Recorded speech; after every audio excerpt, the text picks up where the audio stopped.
Обвинителството има еден осомничен за силување на 13-годишната штитеничка од домот 25 мај, потврдија за Телма извори од истрагата. Од осомничениот е земен примерок за ДНК анализа, која отпочната вчера. Истрагата бара ДНК профилот на осомничениот да биде спореден со ДНК профил на непознат маж, кој е откриен при медицински преглед на девојчето лани во ноември.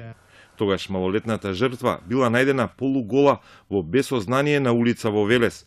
При медицинските прегледи тогаш било утврдено дека девојчето веќе преживеало силување, а најден е примерок со кој е утврден ДНК профилот на мажот кој е злоупотребил.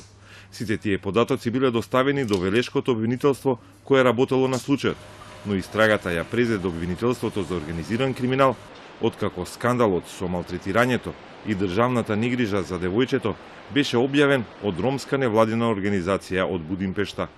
13-годишното девојче било бремено од злоставувањето, а минатата среда и е извршен абортус. Покрај ова ДНК анализа, форензичарите и судска медицина се обидуваат да направат и ДНК профили од материјали од абортусот, преку кои може да се утврди ДНК на таткото, но и на други можни напаѓачи на малолетната штитеничка. Додека науката се обидува да ги открие педофилите, Министерството за труд и социјална политика вчера поднесе кривични пријави против 11 старатели и социјални работници од Скопскиот центар, кои требало да се грижат за девојчето во периодот кога се извршени серија злоставувања и силувања врз неа.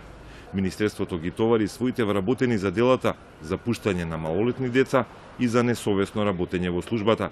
Случајот бил познат и во обвинителството и во Центарот за социјални работи, но сите докази и сомнежи биле оставени настрана, без да се заврши истрагата и да се прекине злоставувањето на девојчето.